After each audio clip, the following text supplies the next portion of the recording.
Hey, I'm Spencer. And I'm Britton. Since 2011, Buckethead has released 287 albums in his Pikes series, and we're going to listen to them. 3 at a time. This is Gettin Head. Oh,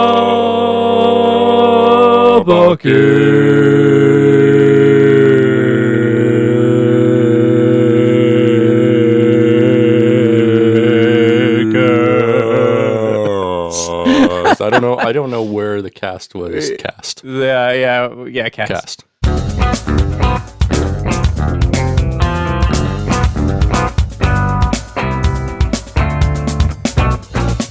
Welcome, bots, slogs, friends, and Bucketheads. This is episode 29 of Gettin Head, a Bucketcast. Wow, 29.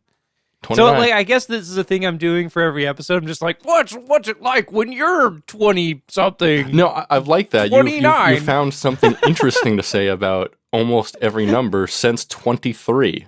Interesting. I'm using air quotes. Yeah. You had a good one for 21, and then you really dropped the ball on 22, not going to lie. I mean, I don't know what you really do with 22, but you fucked that dog.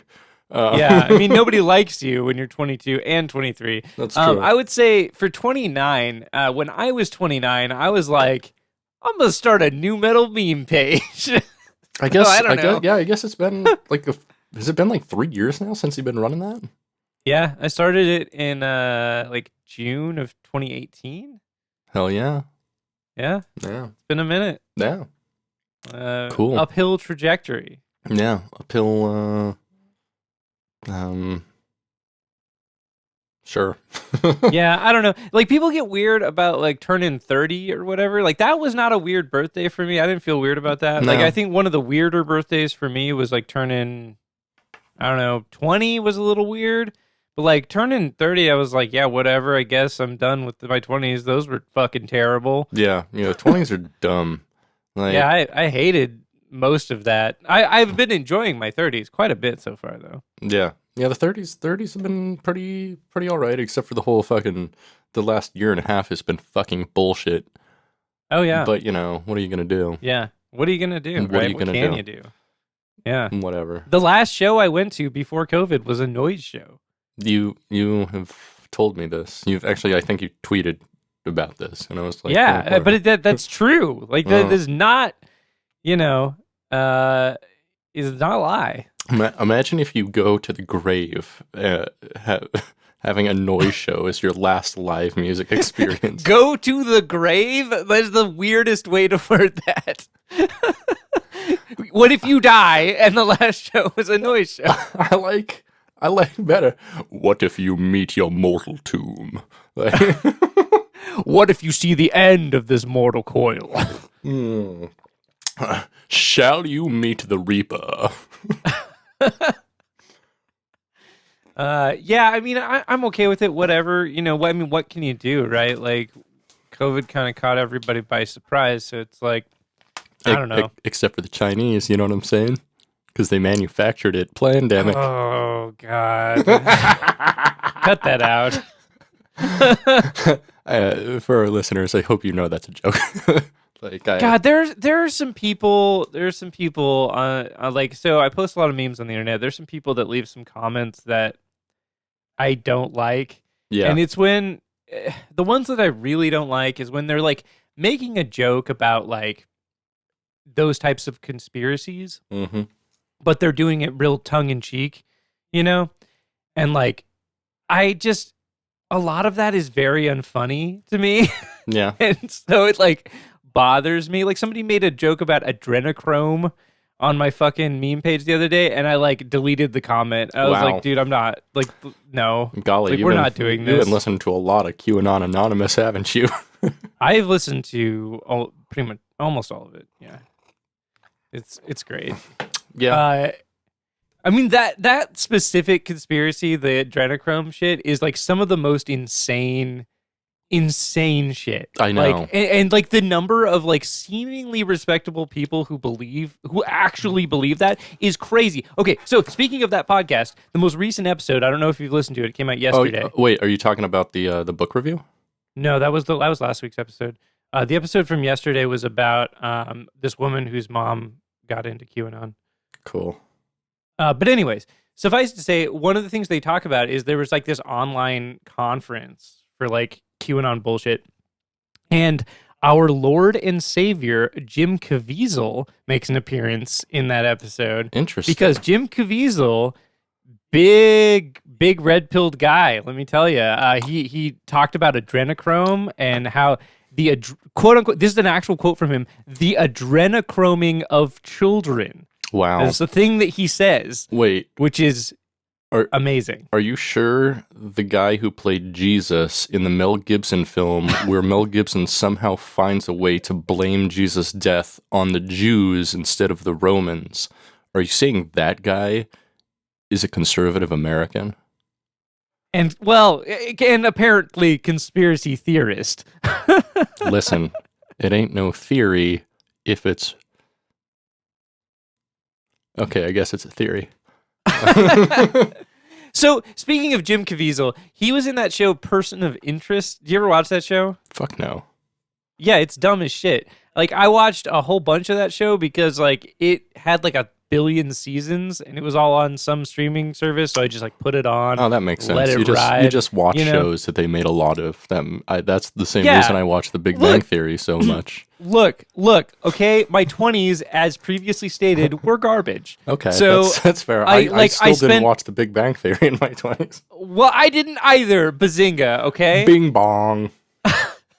Is that a quote from that show? I've never seen it. It's the Big Bong theorem. Oh, that's a different thing. Like the Big Bopper. We've done some research into the Big Bong theorem, you and I. We have proven the Big Bong theorem, and the theorem is that shit'll fuck your lungs up way bad. Oh, yeah. Oh, 100%. Way bad. Yeah. I remember taking hits from this giant bong with you in Alaska. It was right after Scott got his fancy Civic that had like the fancy sound system in it. Oh, yeah. And we went to some like random person's house who had like a 6-foot bong. I don't know this person. Was it a big glass one? And they call it Thor. That sounds right. Yeah. Okay. And we were like hanging out in their apartment, and I don't remember who they were, but I just remember like taking a hit from that bong and coughing for so long, and then being so miserable, and then just like, but also so fucking high. Hell yeah. And yeah. Anyways, Person of Interest is a garbage show for trash people. Mm-hmm. I don't recommend it. It's really dumb.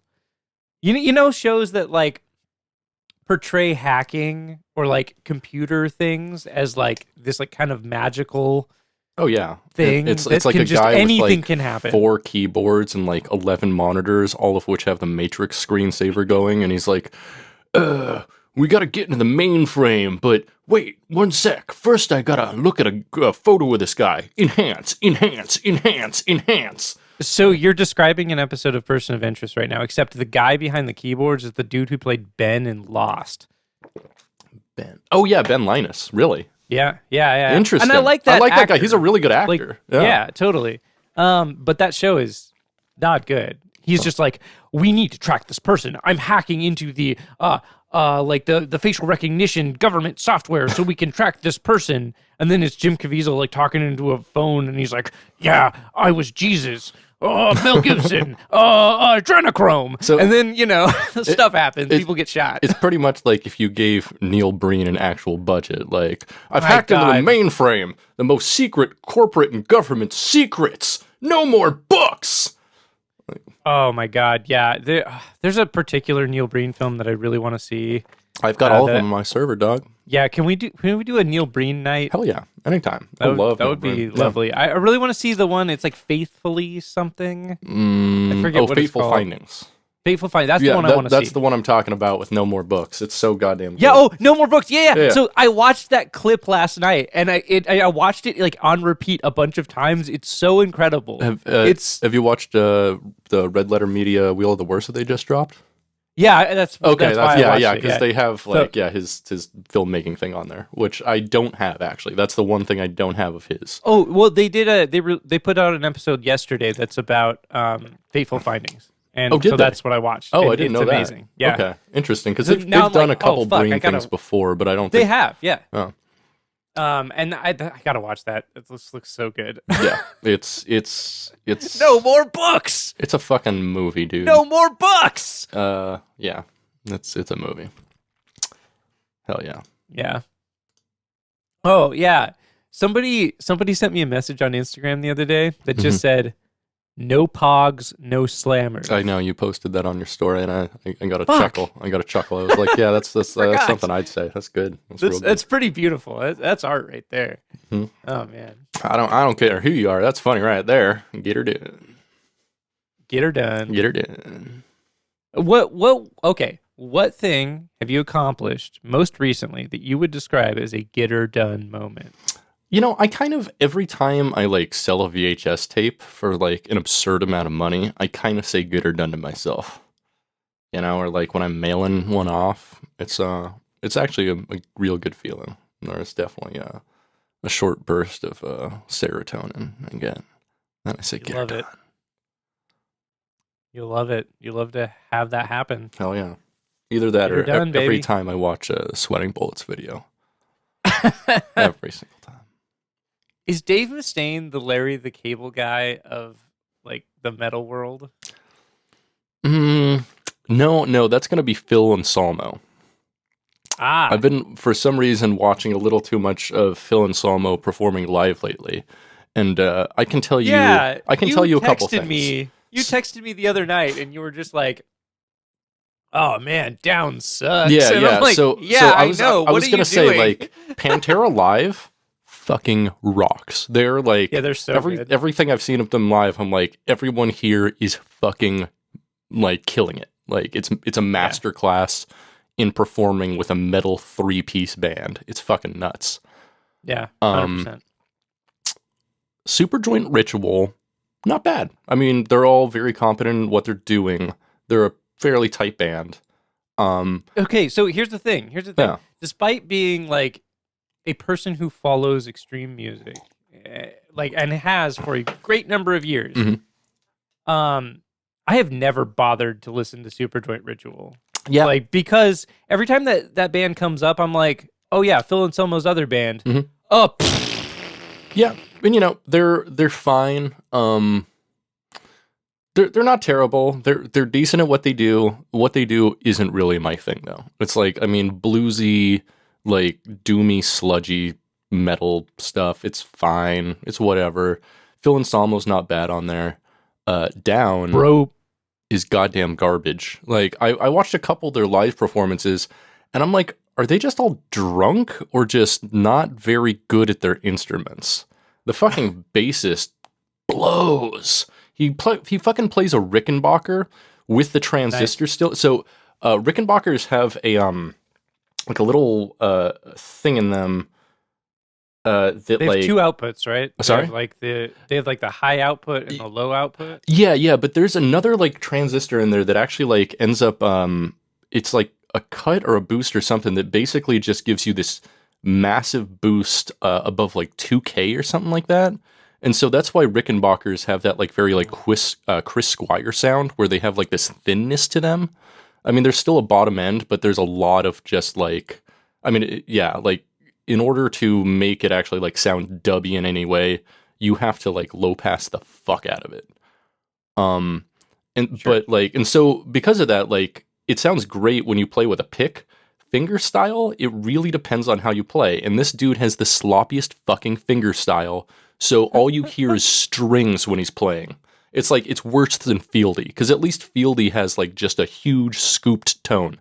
Like you can hear the bass, you can hear the strings, but this guy, it just sounds like low mid-range and then treble. And so it sounds floppy as fuck. Like it sounds like a fucking just fetid, just unhard dick. Like the Dan Aykroyd film, Nothing But Trouble. Exactly. It sounds like Dan Aykroyd's nose in Nothing But Trouble. His penis nose. He does have a penis nose in that film. He definitely has a penis nose in that film. Like there's no hyperbole to that statement. He literally has a penis nose. It is part of the jokes in the film. There's no subtlety in that film. There's like, and that there's also no jokes. It's why, it fucking fails on every level because that movie fucking sucks. It is probably the worst film I've ever seen. Like, it is one of the only bad films I've watched where I was like, this is unbearable. Like, this is fucking terrible. Did you know that that's actually the last film that Dan Aykroyd ever directed? Good. Another fun fact, did you know that that's the first film that Dan Aykroyd ever directed? I wonder why he never got a second film. We may never know.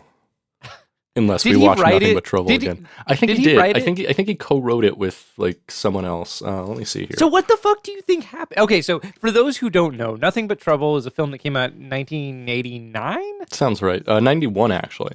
Okay, that's close. Close enough. 91. It is a quote-unquote comedy film, and it is the worst. It is completely unfunny. It's terrible. It's not even like good in like a bad movie good way, you know? It's just awful. I mean, I still recommend suffering through it. Yeah. But it's a suffer film. It's fucking terrible. It's like, if you want to see the worst jokes, like, it's really bad. At the box office, it made back approximately 1/5 of its budget. That's more than I would have expected. Me too. So it looks like it was written by Dan Aykroyd with the story by his brother, Peter Aykroyd. We know who the brains in that family is. Do we? We know. No, we don't. We know who the crystal skull in that family is.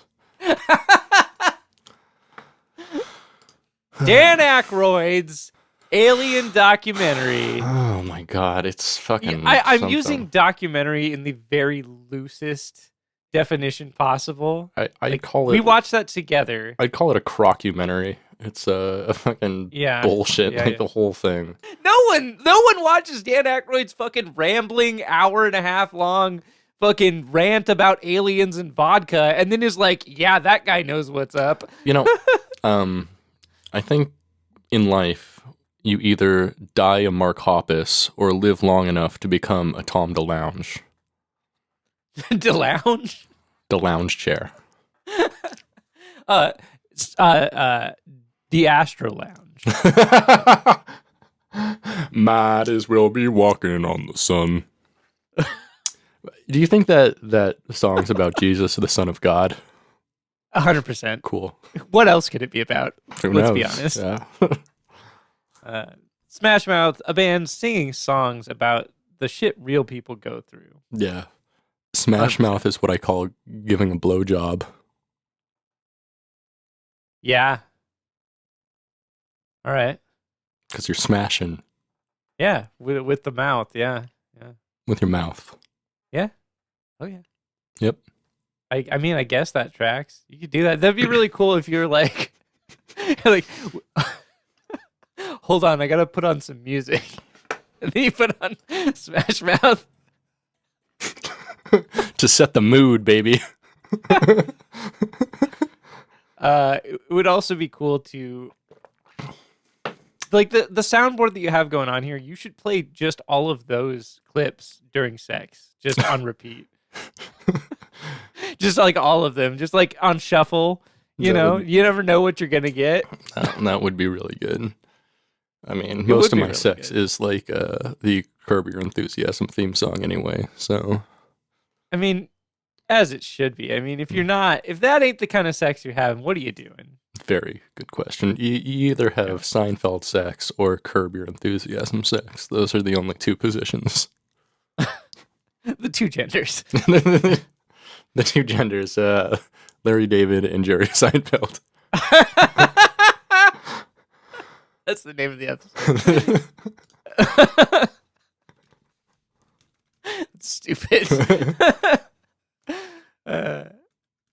Yeah, I really like Curb Your Enthusiasm a lot. I think that particular show is a form of art that is appreciated, which I'm glad, and I I really like it. It is very like divisive in the sense that like I feel like a lot of people either they totally get it and are like super into it, or they're just like, this is weird and irritating. What is happening? So I know a lot of people who just can't stand uncomfortable humor. Like even if they realize that it's funny, it just like gives them so much anxiety that they can't deal with it.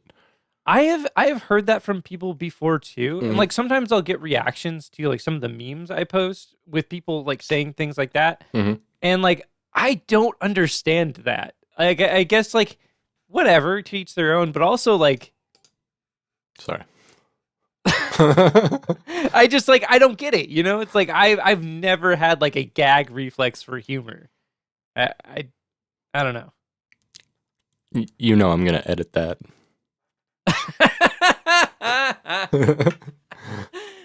Please do. That's just going to be the new intro now is Spencer. I don't have a gag reflex. I don't have a gag reflex. I don't have a gag reflex. Please. Yeah. A Bucketcast. Yeah.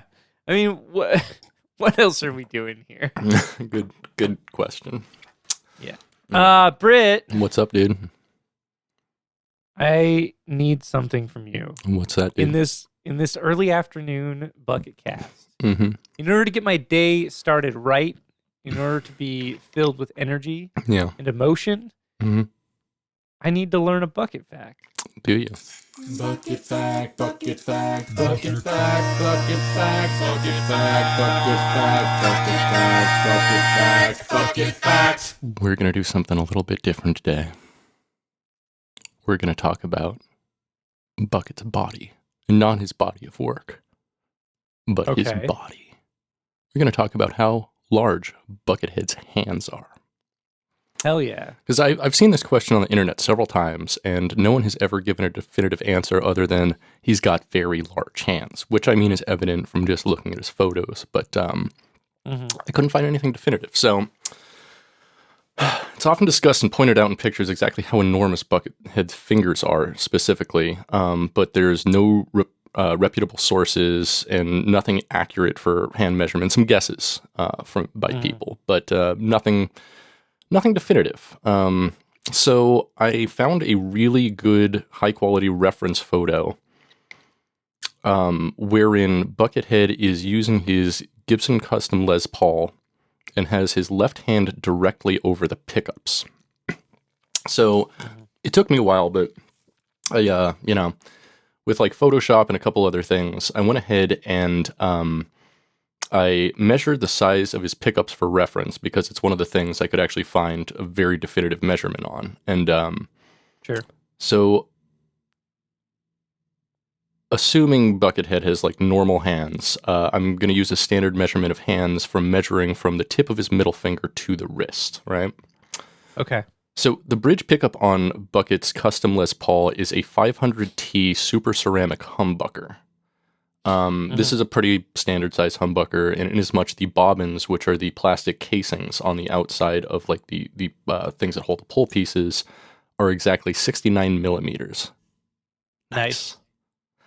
Buckethead's hands are exactly 3.95 times as long as the pickup bobbin, making them approximately 272.5 millimeters, or 10.7 inches. Now, everything was at a slight angle here, and so I can't really account for that. So I'm just going to go ahead and say Buckethead's hands are anywhere between 10.7 and 10.9 inches. Now, in comparison, this is almost the exact same hand size that Jimi Hendrix had, and about a quarter of an inch longer than Paul Gilbert's hands. Interesting.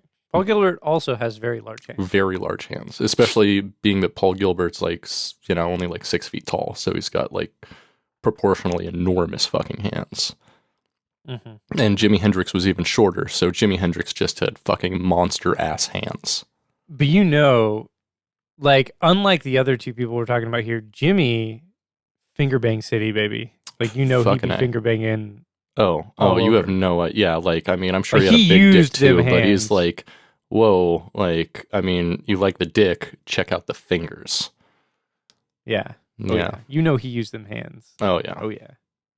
Oh yeah, he fucking he put his fucking a whole hand straight up in a hair pie, baby. Wait, what? He put his whole hand right up in a hair pie, baby. Beautiful. We listened to 3 Buckethead albums. We certainly did. Pikes 85, 86, and 87. Walk-in Loset, Our Selves, and Interstellar Slunk, respectively. Yes, indeed. What'd you think? Hell yeah. So Pike 85.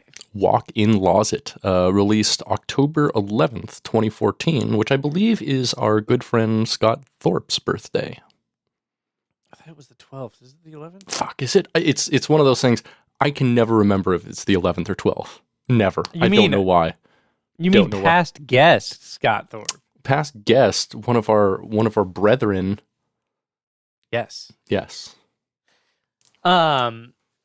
Also known as We Forgot. Sorry. Also known as We Forgot. No. I think we forgot Scott's birthday. I did. I forgot. I might have not forgotten. I don't know yet. We don't know. Walk-in Loset. I like the name a lot. It's good. It's a good one. Yeah, this one's pretty cool. There's some pretty nice riffs on here. It's kind of not super remarkable, but also like a good example of like melodic guitar riffing. Not a lot of leads. No, not a whole lot. And not like, I mean, a few leads here and there, but no real solos. Yeah, to speak no of. solos. Yeah. Yeah, I mean, it was, I'd say, very standard bucket fare so far as the Pikes go. Like, most of the album generally has the same kind of, somewhere in between, like, alternative metal with some, like, grunge elements. There's some proggy parts here and there. The second song specifically sounds different from the other two in that it actually, like, sounds like yacht rock or classic rock. Like, it's, it almost sounds like a Boz Scaggs riff in the beginning. And that's tight. That's a name drop. Hell yeah. Boz Scaggs fucking rocks, dude. Everyone loves Boz Scaggs. Yeah, even if they don't know it. All my homies love Boz Scaggs, dog. Hell yeah. That's the truth. Yeah, it was fine. I didn't love the drum programming on this a whole lot. I don't know. It was a little too minimal for me. It didn't sound bad. It was just like not that interesting. So this record at moments reminded me of another band that I never see anyone talking about. So I'm going to talk about them for a minute. Mm-hmm. A band, you might know about this band, Zebulon Pike. No. Never. Okay. Zebulon Pike is like a sludge, like an instrumental, like sludge / prog band from the Midwest somewhere. They have a couple really cool albums. They have an album that's super awesome called Space is the Corpse of Time. Great name. Which is great name, yeah. So here's the thing about that record, and I just have one thing to say about it. It's awesome as fuck, but in one of the songs, it has the worst drum solo I've ever heard in my life. The rest of the album, amazing, but this drum solo, just fucking dog shit. I don't know why they put it in. It's so bad. So what I did back in the day is when this album came out, I think it came out in like 2011, 2012, something like that. I just took that song and put it in my DAW, and I just cut the drum solo out and then rebounced the track. And that was the version of the album that I listened to a bunch. So like, I'm recommending that album, but also you're going to hear that drum solo and you're going to be like, what the fuck? Like, what? Why? And yeah, that's how I feel too. You should have just bounced the drum solo and just listen to that over and over and over and until over. I like it. Hell yeah. Immersion therapy right there. Yes. Yeah. Yeah. That's a way to deal with it. Yeah. Way to deal with your probs. But anyways, that band has some like cool spacey, sludgy stuff, and there's some spacey, sludgy stuff here, which kind of reminded me of that a little bit. Mm-hmm. But yeah, it's not super remarkable, but there are some cool riffs here and there, certainly. Yeah. I would say it's like I like this and what he's doing here better than some of the other Pikes, though I don't necessarily consider this like one of the top tier Pikes. No, this is definitely somewhere in the middle. Yeah. I mean, it sounds like a lot of the other Pikes, to be honest. It does. There's nothing really that sets this one apart. I don't necessarily see that as a bad thing. I think it's a neutral point. Right. Because I mean, sometimes he will like take a big risk and it will not pay off. So it's not a bad Pike. Yeah. I don't know. I'd say there have only been like objectively maybe like 3 bad Pikes so far. Ones that I was just like, eh. You know, it doesn't happen very often. This isn't bad. It's not great, but it's good. It's competent as hell. It absolutely is. Yeah. Yeah, totally. What do you think it'd be a good soundtrack for? Oh, man. It's like a therapy session. Interesting. I was thinking a rooftop garden. Oh, nice. Yeah. Isn't that the name of one of the Pikes? It might be, actually, yeah. It sounds like a Pike name. It does. But it definitely feels like, in Buckethead land, if there's like a restaurant that does like, I don't know, grows some fresh herbs and stuff that they use in their restaurant on the roof, this is what they're playing there. They're playing this to the plants. This is plant music. This is music that lets the garden grow.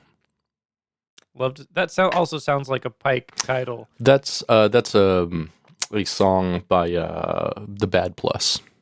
Great band. Yeah, love it. Pike 86. Pike 86. Pike 85 Part 2, Our Selves. Released October 18th, 2014, exactly 1 week after the previous Pike. I liked this one a lot. I thought it. No, I thought it took all the ideas from the previous Pike, but just made them better. Right. Like there's more leads. Like there's more cool riffs.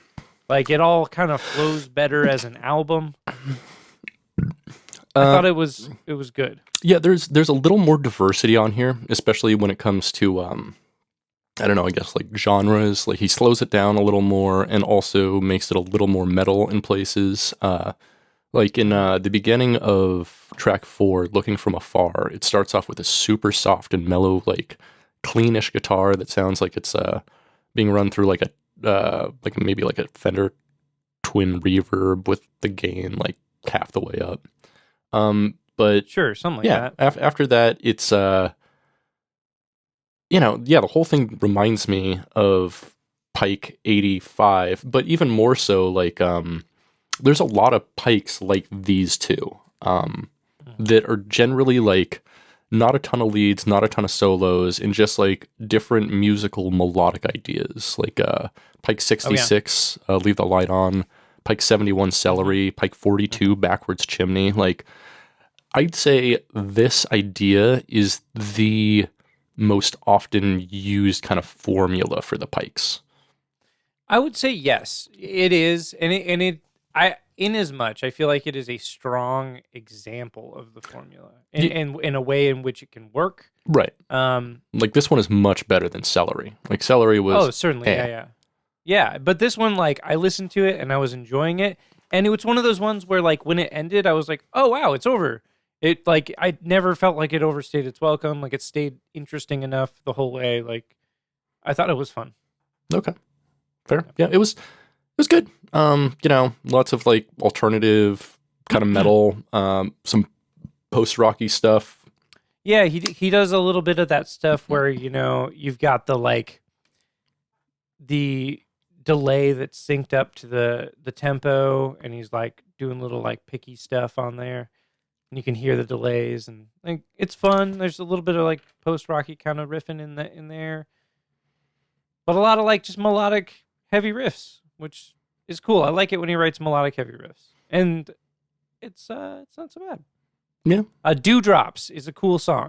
Dewdrops, track 3. Yeah. I don't often take notes of songs in particular unless there's something that's really cool about them. And that song, I thought in particular, was very strong. It was actually a nice break in the midst of these two Pikes that sound kind of alike. Because it started off like very chuggy, pretty cool, pretty metal, just like very much like changed up the albums, which was nice. If it weren't for Dewdrops, like I would have actually been like immensely bored for these entire 2 Pikes, I think. The last one I found kind of boring.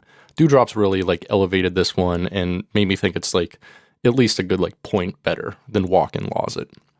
Certainly. You know, like Walk-in Loset, I probably, you know, it's a solid 6.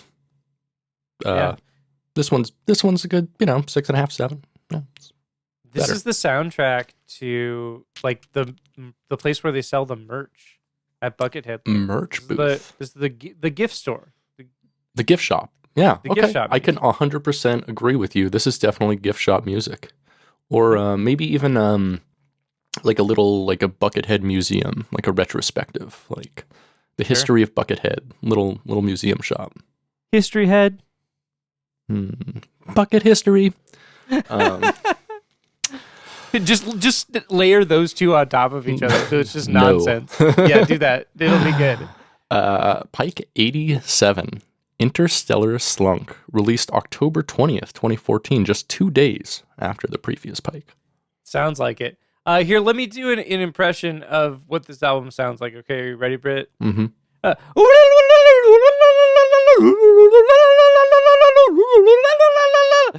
I mean, that's really just the first song. Yes. That's really just the first song. Like each song on here is different, which I like. But the first song, Barney Peeled Out, I think it rules. It's just insane shredding, which we haven't seen for so long. It's been a while, yeah. And especially after the last 2 albums with like no solos whatsoever, it's nice to just like hear Buckethead fucking go off. Yeah, and he fucking goes off. I don't really think does. He's gone it's off. really fast. It's really fast shredding. He hasn't really gone off like this since the first Pike with the track Peeling Out, which, you know, was kind of the same thing, just only like a minute long, whereas this is like 6 fucking minutes of pure shred. Yeah, pure shred. I mean, like he's done a couple Pikes that are like pure shred. But like they don't happen all that often. So like when I first heard that, like as soon as this record starts, because there's no like build up or anything, it just go. No, and it's just like blah blah blah blah blah. Yeah, this song is literally 6 minutes of him shredding, but with cool backing tracks. Like the one thing about it is like Peeling Out from the first Pike was just him like nubbing and shredding, and that's it. Whereas this one actually like had backing tracks, which is cool. And it's like I don't know, a different take on the same idea. Yeah. The rest of the album's fucking cool though. Like there are some cool things that happen, that's for sure. Like track 2, Coral Castle. It's kind of like funk doom, big envelopes, big wah energy, periodic little solos here and there, everywhere. It's like a 13-minute long track, but he like mixes it up enough, especially with he uses a lot of his Line 6 FM4. Makes a ton of fucking laser sounds and shit like that. It's cool, and it's like a lot of it. Honestly, this album sounds like one of the earliest Pikes. The drums are definitely better. The bass at times is definitely better, but bass is like it's definitely like very effects heavy, very shreddy, very just Buckethead being Buckethead, which we haven't seen in a while, and I really kind of like to see this return to form. I really liked the solo in Flat Feet. Mm-hmm. I thought that was particularly like a strong moment. Yeah, because it's cool because he switches back and forth in like for the backing track where it's like just basic melodic like minor riffing, and then it goes into like a more like harmonic minor kind of sound, right? And then it goes back into the melodic thing, yeah. And so the solo has a lot of space because of that, and it sounds different through the whole progression, which is pretty fun. Yeah, it's a good solo. I'm actually surprised you like that because as you were saying, he kind of just goes between like 2 riffs and solos over like most of it in Flat Feet, and like the first riff though is like really bluesy, like southerny sounding metal, which I know you don't like.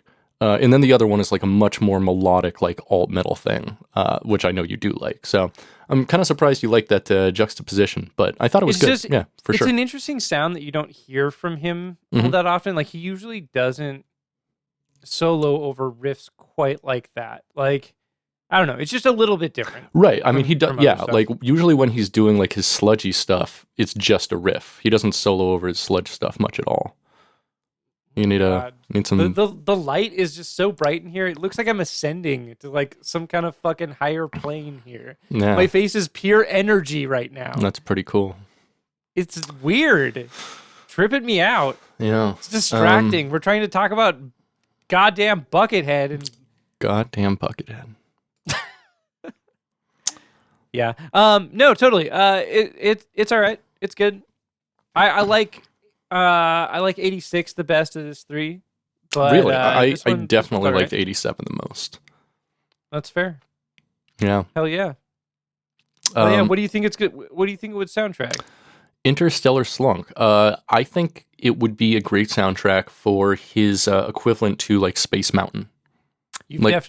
We've definitely said that before about another song. Probably, but I mean, dark rides definitely need this kind of energy, especially like dark roller coasters, which are kind of rare. Can you tell me what Magic Mountain is? I have no idea what it is. Space Mountain? Space Mountain? Space Mountain. Okay, yeah. What is Space Mountain? So Space Mountain is a ride that exists in both Disneyland and Disney World in their Future World Zone, and it's a dark ride, and dark ride means like an indoor ride, basically, that is not like well lit intentionally. Okay. And so it's an indoor roller coaster made by Disney where there's like a bunch of stars and stuff. And I don't know. I'd recommend like watching like a ride through on YouTube. Like there's ride throughs for every roller coaster. Give you a good idea of what they do exactly. I mean, of course there are. No. I guess like I'm asking purely for context because like I've heard people talk about that particular ride at work before. Somebody was talking about that earlier this week. And like, okay, I don't give a fuck about theme parks. Like I have no desire to ever go to a theme park. I don't care at all. Like it's just not my vibe. I don't care. It sounds not like something I would not enjoy. Okay. And it's fine that people do enjoy that, whatever, but like I just don't care. So as a result, I have no frame of reference for what these things are. Fair. Yeah. Okay, cool. So thank you. I appreciate it. But so it's inside, like this must be an enormous building. No, it's fucking huge. And in fact, the one at Disneyland is significantly smaller and it only has one track, but the one they have at Disney World actually has two identical tracks. Indoors that go like separate ways in order to, accommodate a ton of people. Wild. Yeah. Okay. Yeah, it's Disney's, I believe, most popular ride and has been since like the 80s. Have you been on it? Oh yeah, tons of times.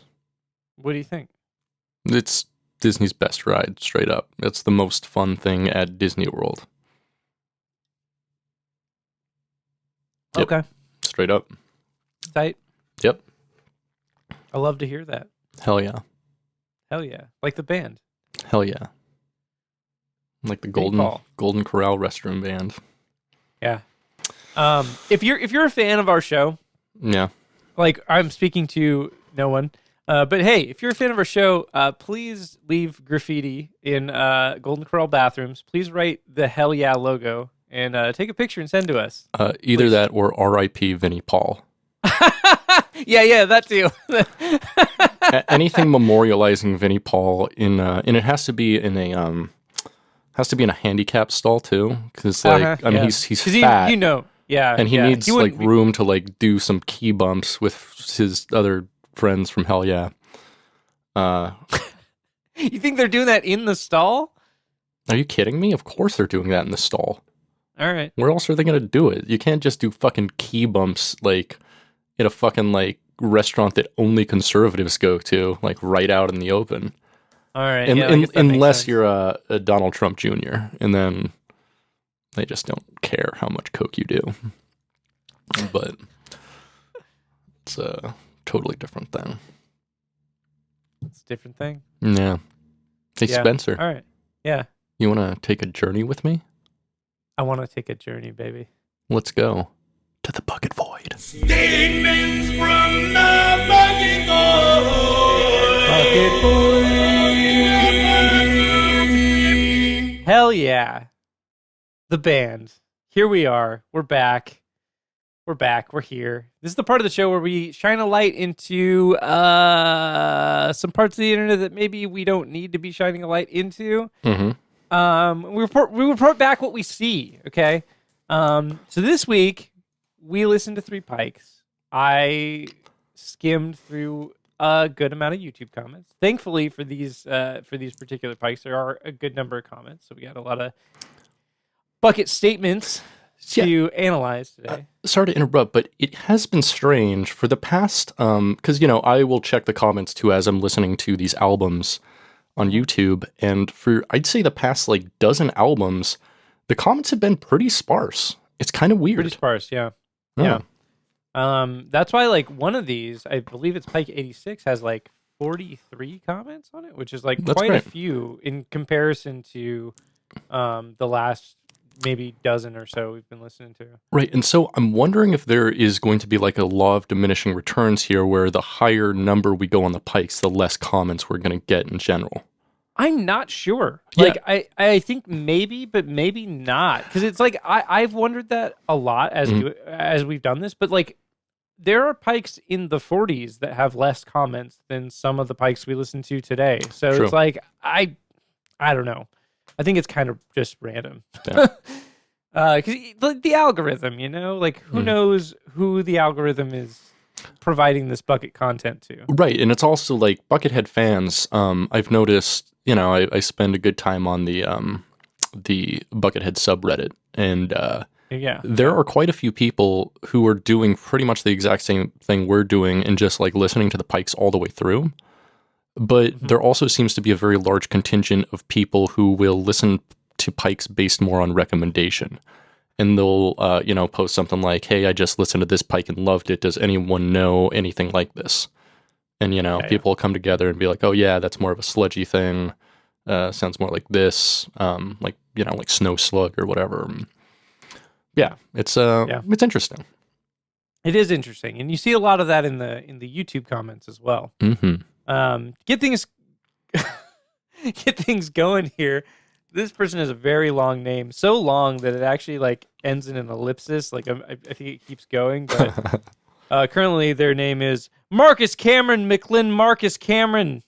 So I don't know. They just say epic bucket, and bucket is in all caps. Mm-hmm. Epic bucket. I like that. That's a good sentiment. Yep. Now, this is a user we've talked about before here, this next one. And they always leave really weird comments, and I don't always, grab them just because it's nonsense. Mm-hmm. But I was like, hey, who knows how much time we're going to need to fill today. So, here's some fucking bullshit. So I'm going to try to read this. All right, wait. It's long, and it's stupid. Who is it again? YouTube user BucketBot. Oh, okay. I actually don't remember them very much. I remember the guy who always does all the all caps shit. Oh, Jordan Vine? Yes, yeah, Jordan Vine. Here. Jordan Vine. Yeah. Fucking love that guy. Jordan Vine will make an appearance later. Oh, boy. Don't worry. Can't wait. We got a new banger from Jordan Vine. No, all right. Don't worry. Hit me with that bucket bot. What we got? All right. Bucket bot. A lot of these words are made up. I'm going to tell you that right now. Departing from his Red Ridge Rooster KFC funeral bucket, Buckethead now regularly exteriorizes with his protective gear like pure white eggshell, damn strong, reverting to his humble beginnings, protecting better his mushy inside, delimiting viewers' horizon boundary lines. At his most evil concocted mind state behind the mask and bucket internally, he is still a theatrical softy, as everything is felt through his achromatic heart guitar. I am hoping he will never splatter during a nunchuck number, ourselves in our shells. Ekphrasis, egg phrasing, simply ekphrasis. That fucking rocked. This is mental illness also, but also sure. I mean, we don't get bucket poetry like that, often. Bucket it's fun that was. It's fun to read. That was. I mean, it was just you know, it's not bad wordplay. Like, he obviously, like, has his own internal meter that is interesting. I'd say, you know what? That's a solid 7 on the poetry scale, baby. 7, 7, 7, 7. Hell yeah. If you're 666, I'm 777. Wait. If I'm whatever. 7 of 9, you're 666. Yeah, that 18 is actually 9 though. Ah, true. Yeah. 18 is 7 of 9. That is a joke for fucking no one. I love that. Yeah, I want to make that fucking Star meme Trek now. Voyager King Diamond fans, that fucking fan base. I mean, there's got to be some pretty decent crossover there, but also there has to be. But I don't think there's enough of those people concentrated in any one place to make that joke and have it go well. Wait. Hold up. There's gotta be. Fuck. Oh yeah, a blood incantation show right there. Boom. Got it. Boom, motherfucker. Yeah. All right. Yeah. Yep. Totally. Yep, there you go. Totally. Yeah. I did it. Nice. Not bad. User Ugyen says, "I'm not a musician, but I do play guitar. Wish I could play like Buckethead. LOL." So how exactly do you go about playing guitar without being a musician? See, I like that perspective. I feel like it's a very real perspective. Yeah, that's true, because most of the people I know who play guitar, I would not qualify as musicians. So. Oh yeah, or like they only barely qualify. It's Yeah. like, yeah. I'm like, yeah, you can play music, but that doesn't really make you a musician, right? No. Yeah, it's like, I mean, yeah, it does, but also I can, there's different I can varying play skills. basketball, but I am not a basketball player. What about basketball? You have any experience there? I bet I'd actually be decent at basketball. I'm not bad at like lining up shots. It's just like actually being active and playing against people who are better than me. What if we started a business, Britt, and where we just recreated the basketball set in a building and served only like Blue Moon and Coors Light in pitchers and then just charged people to come in? I don't even know about Blue Moon, Coors Light, and fucking Coors Banquet. I'd say just the two. like keep true to like Matt Stone and Trey Parker. Like they're Colorado boys. I feel like Blue Moon. Well, Blue Moon is owned by Coors, isn't it? Yeah, like everything is owned by Miller Coors at this point, though. Yeah. Oh, I forgot. Yeah, they're from Colorado, right? Mhm. Yeah, I don't know. I feel like Blue Moon is like a beer of choice for people that would be really into that. You know what I mean? Yeah, I'd say. Well, okay, so you know how they have to drink beer in basketball, yeah? I don't remember that. I think they do, right? Don't they have to drink at each base or something like that? Or am I getting it twisted? Are you thinking That sounds right. Beer Fest? I don't fucking know, dude. I never saw Beer Fest. Really? Oh, yeah. I don't really care. Like Broken Lizard is fine. I watched that movie a few times. I liked that one better than their other films. Like except for Slam and Salmon was. I've not seen Slam. I'm kidding. That was. Club Dread was fucking trash. That was a garbage fucking film. That it sucked. Like I was stoked for it too, and then Me I was too. like, man, I saw it in the theater, and I was good. like, that? Yeah. Boo. I rented that from Blockbuster, and I was like, this? Boo. No. More like Club Head. No, is that the corn bar?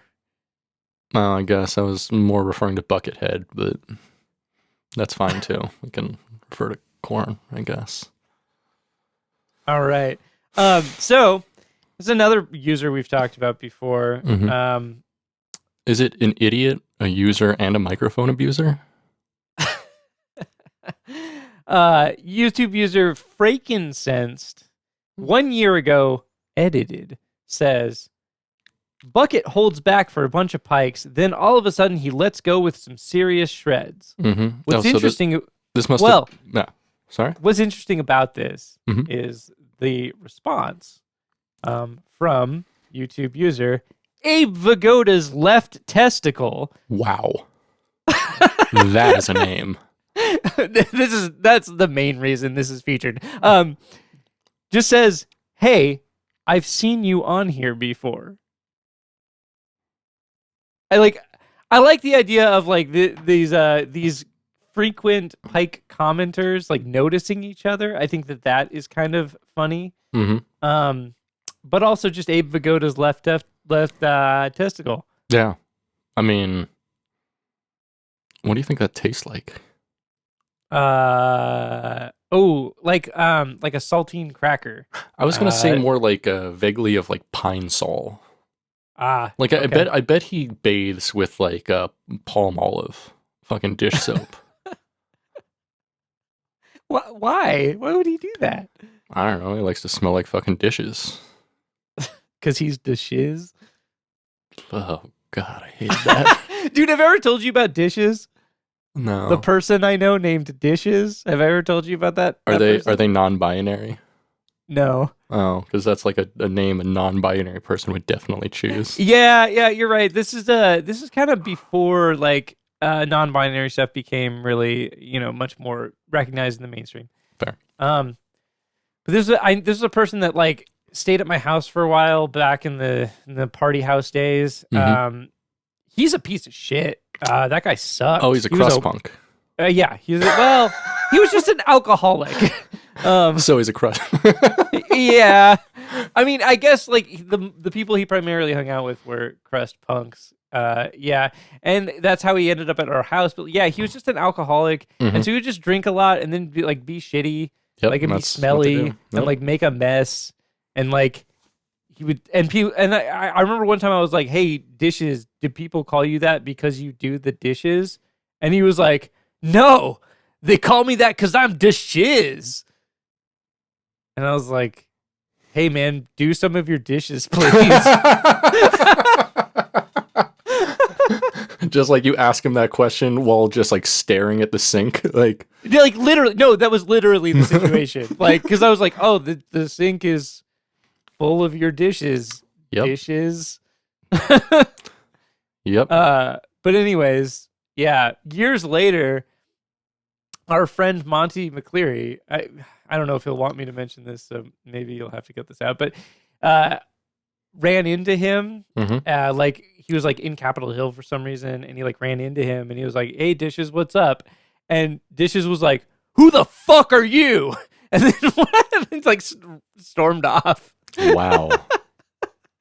That guy sucks. Fuck that guy. Yeah, definitely. Yeah. Anyways, thanks for the YouTube comments. Abe Vigoda's left testicle. Absolutely. Here we go. Oh, yes. Okay. Oh, here we go. User King Lich says, this is a name for Buckethead I've never seen before, which is why I'm bringing it up. Yeah. And then 1 year ago, they say, "Dope. Love to find Buck's stuff out of nowhere." Heart emoji. So I've never heard him referred to as Buck, but I like that. Yeah. I do like Buck. His name is Buck, and he likes to shred. And that's correct. My name is Buck, and I came to make approximately 30-minute albums. Yes. Hell yeah. On the other hand, on the other side of the spectrum, our friend... Listen, we're not gonna call Buckethead it a fans friend. are only on one side of the spectrum, Spencer.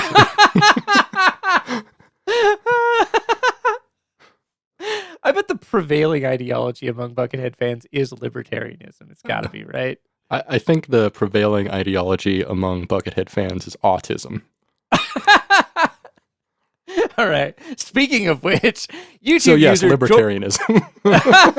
Speaking of which, YouTube user Jordan Vine says 3 years ago, "Magnificent and incredible, just like everything else.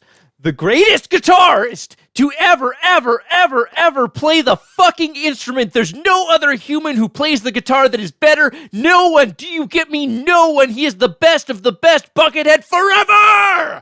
Wow, what a smooth motherfucker. You know what they You know he say, fucks. wine, dine, Jordan Vine, 69, baby. Oh, man. When he learns what sex is, it's going to be great. God, do you think he's gonna, like, eat pussy in all caps? Yeah, you know it. Hell yeah. You know it. Hell yeah. On the other hand,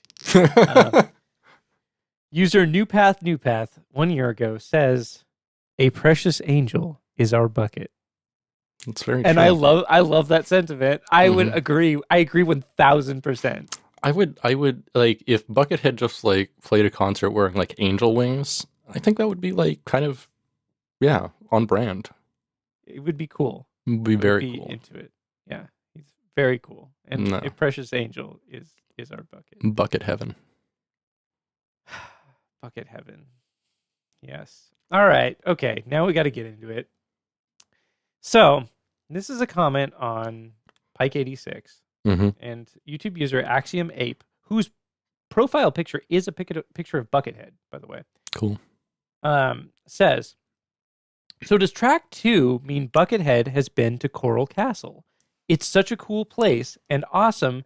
Thought to know Buckethead has been there too, or at least knows of it. I can just picture him there at night. Creepy. So I looked up Coral Castle. Coral Castle. I have the Wikipedia page pulled up here. Cool. I'm sure. going to read the description of what Coral Castle is. Mhm. Coral Castle is an oolite limestone structure created by the Latvian-American eccentric Edward Leedskalnin. It is located in unincorporated territory of Miami-Dade County, Florida, between the cities of Homestead and Leisure City. The structure comprises numerous megalithic stones, mostly limestone formed from coral, each weighing several tons. Mhm. It is currently a privately operated tourist attraction. Coral Castle is noted for legends surrounding its creation that claim it was built single-handedly by Leedskalnin using reverse magnetism or supernatural abilities to move and carve numerous stones, each weighing many tons. Pretty interesting. Yeah. I looked at some pictures of it. It's very fucking weird. So it's basically like a bunch of limestone that this dude carved into like chairs and furniture and like weird sculptures Mm-hmm. and then like put out in Florida. It's very Florida man, even though it was made in the 1920s. It's very Florida man energy. Very, very, very Florida man. Yeah, I'm looking at pictures of it now too. This is super interesting. I'm gonna say, I would imagine Buckethead has gone here. This seems like a place he'd like stop by on tour. Like, you know, he's probably going through Florida after, you know, and there's no fucking Disney World around Miami-Dade, so he's around there. So check this out. Mhm. I mean, I think you're right. This has a huge Buckethead energy. Mhm. And like, so check this out. Among the features and carvings are a 2-story castle tower that served as Leedskalnin's living quarters, walls consisting of 8-foot-high pieces of stone, an accurate sundial, a polar telescope, an obelisk, a barbecue, a water well, a fountain, celestial stars and planets, and numerous pieces of furniture. The furniture pieces include a heart-shaped table, a table in the shape of Florida, 25 rocking chairs, chairs resembling crescent moons, a bathtub, beds, and a throne. Wow, this is like equal parts like big Buckethead energy and also like astrology bitch energy. But like so many of these things sound like names of like Pikes or like Pike song titles, like heart-shaped table. Like that's gotta be a fucking table in the shape song. of Florida.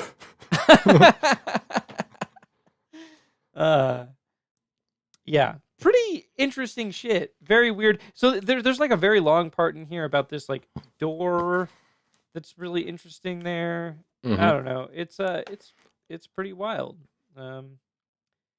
Here's a fun fact. Here's a Coral Castle fact.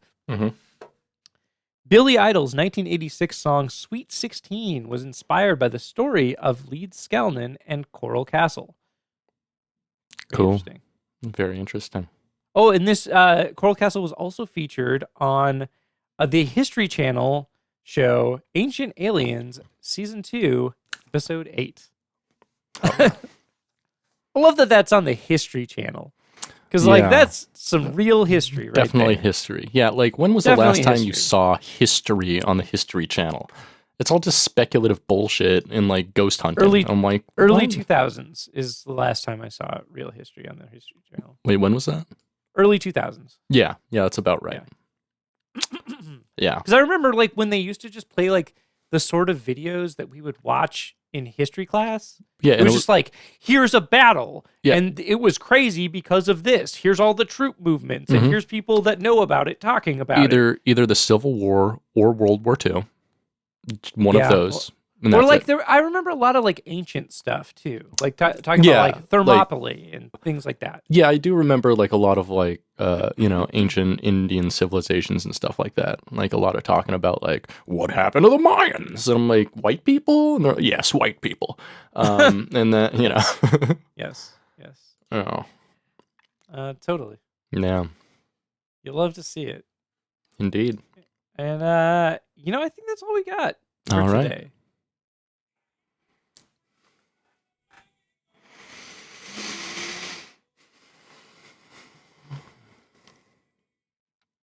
So, we have a new segment. Oh, do tell. Well, I don't know if I need to tell it to you because you made up this segment.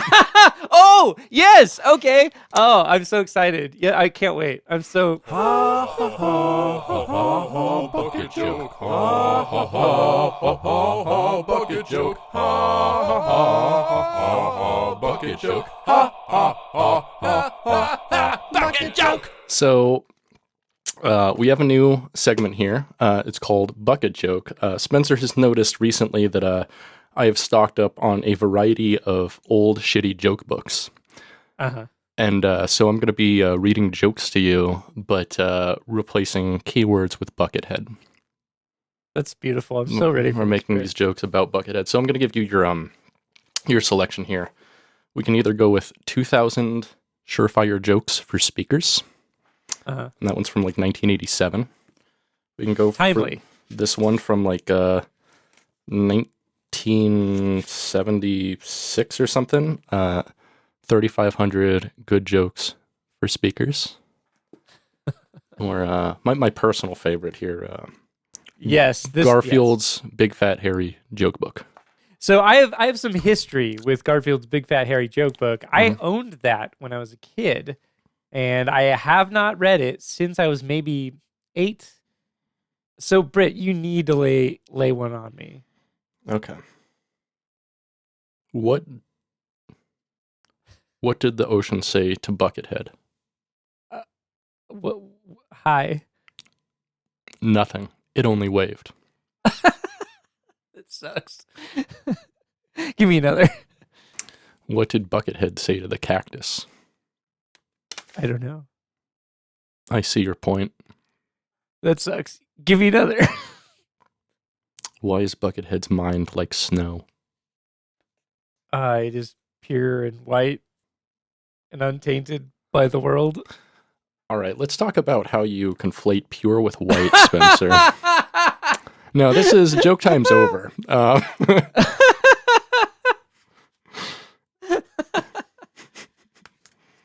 Pretty good.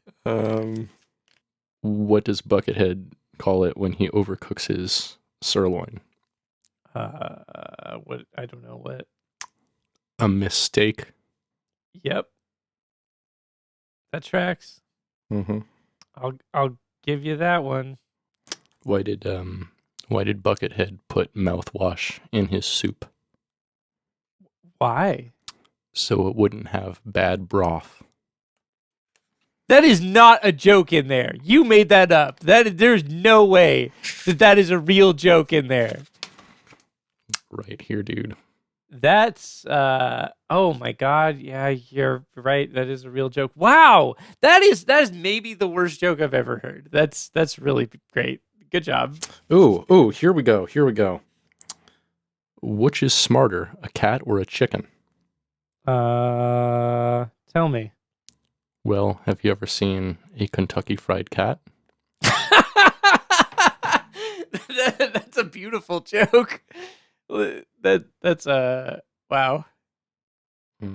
That's like bucket related by default. We don't even need to change that one. Exactly. I was pretty happy with that. That's on Bucket brand. Bucket brand. What did Buckethead say to the Statue of Liberty? I don't know. Good to see you. Keep in torch. Wait, what? Good to see you. Oh. Why could Buckethead not sleep during the tennis match? Because of the girls' butts? Because of all the racket. Yeah.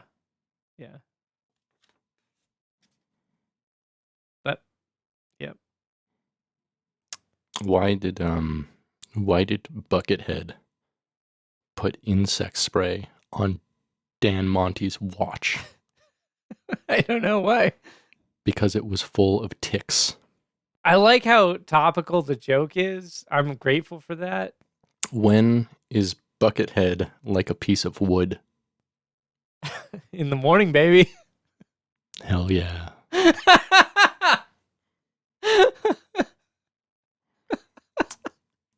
The actual answer, though, is when he's bored. Yeah, that also tracks, too.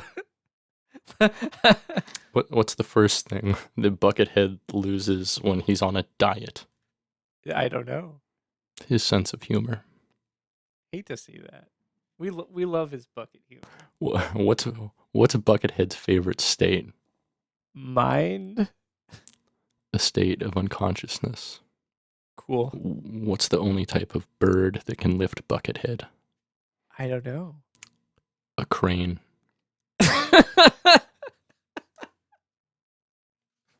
It's funny because I know this joke is about Garfield, so like that makes it funnier because like, yeah. Mm-hmm. I mean, funny is a state of mind, though. Why is Buckethead like a leaky bathtub? I don't know. You can never fill him up.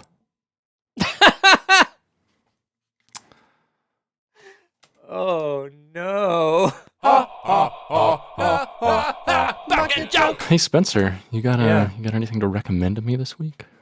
I do. You're not gonna like it, but I recommend opening your favorite music streaming application and typing the following letters, no spaces, into the search bar. No effects either. DTRM, baby. You type in those 4 letters, you search that, and then it won't come up because it thinks you want to listen to anything other than that. But no, you want to listen to no. It's my recommendation. Then you go and you search by artist, and you find the artist named DTRM. There's only one artist named DTRM. And then you just listen to any of that stuff. Just do it. It's worth it. Hell yeah. For some context, DTRM is a band I was in with our former guest Scott, also known as We Forgot. I was briefly in this band, but I was kicked out. In fact, I totally forgot to mention to you, you appear on one of our albums. What? I didn't know that. Mm-hmm. You have a solo in one of the Shark Week songs. What? Yep. No way. Which one? I forgot, but I'm listening to it. I'm like, I definitely didn't play this. Holy shit, this is Spencer. No, you totally guessed it on a solo for us. I don't remember that at all. It's not very good, but it's there. Yeah, I wasn't that great at guitar at that point. Yeah, but yeah, it's fun. Amazing. Well, you're gonna have to listen to all of Shark Week to figure out what song. Yeah. Well, there you go. That's beautiful. I have a vague memory of this now that you bring this up. Yeah. I forgot entirely. I think you actually came over to my house to record it or something, if I remember. Maybe. But no. I was at your house a lot, getting high. So weren't we all? Yeah. That whole time, it's a blur. Yep. But yeah, no. Brit's old band DTRM. The real name being Danny Tanner's Rainbow Militia, which is a better name than DTRM. True. very funny comedy music from 2005. Look at that. 2005 Long time to like ago. 2008. Yeah, Long time ago. very long. Pretty good. I recommend listening to that. I don't know if I got anything else to recommend, actually. Cool. Yeah. Britt, what you got to recommend me? So I'm gonna recommend some only self-serving things. Okay. So, as Spencer said, I did re-release a bunch of music that I made with DTRM this week. I also released my own solo album under the name Faggoth that I'd like you to listen to. Should. And Yeah. I also released a new podcast that I'm doing by myself called Excellent. Bad Word of the Day with Brit and Ryan Straw, where every day for 1 or 2 minutes, I just give you a new bad word from somewhere throughout the world. Yeah, like today's word is katnith, the Arabic word for faggot. And I explain that. Cool. Yeah, That's tight. I Hell love yeah. that. I love that you're doing that. I want you to do that. cool. That's all Making I've art. got to Making recommend. art, baby. Hell I yeah. made an 18-minute noise song. I'm gonna put that on the internet here pretty soon. Yeah, It's the called. world needs more noise music. Thanks, Spencer. Yeah, You're, it does. It well, does. helping us out here. Yeah. Yep. That's what I'm. The that's what I'm world here to do. asked, you answered. Yeah. Yep. World said, "Hey, we need more noise." And I was like, you know what? I got this semi-modular synthesizer here that's pretty good at making noise. Let's make some noise, baby. Yep. We definitely need more modular synth music. Oh yeah, I'm actually building a DIY modular case today. Cool. I bought some rails online, and I got a power supply PCB shipping to me from Europe. I'm gonna solder that bad boy together, build a power supply, build a case, Cool. build some DIY Eurorack modules, Neat. make some synth beats. Cool. Fuck yeah, Very cool. very cool, Very cool. very cool. Real chat hours. Building my own synths. Yeah, Hell yeah. the ultimate of chads. Very. It's really a Thad thing more than anything. Wow, Yeah. it's a Sigma Chad. Very Thing. Sigma. Alpha Sigma Chad. Yeah. It's the top of all Sigma Chads. Uh-huh. Yeah. It's like you know what? I bet Keanu Reeves makes his own synthesizers. He seems like the type of guy, right? Doesn't he just work on motorcycles? He Isn't does. that He's his actually thing? cool. So Yeah. he just works on motorcycles and like shoots guns. He's actually just really cool. He's got that Matrix bass. Hell yeah. I wonder if he still owns that. Because that photo I was bet he taken like a does. decade ago. It's been going At around least, the internet yeah. for fucking ever. Yeah, it's been around forever. Yeah. Oh, Yeah. I don't know. It's a good question. Good question. good question. Question. Good question. Yeah, I got nothing. Yeah, where can I find you on the internet, Spencer? New Metal Karate Society on Instagram. Cool. And What about you, Britt? You can find me at Meme Scoop on I don't know, Instagram, I guess. Instagram. Yeah. Yeah, if you find one of us, we like repost each other enough that you'll be able to just find us. Yeah. It's cool. Totally. Boom. There we go. This has been Britt. This has also been Brit. You've And been listen- thank you to my guest, Brit, today. Also, our producer, Brit. Over in the editing booth, Brit and Ryan Straw.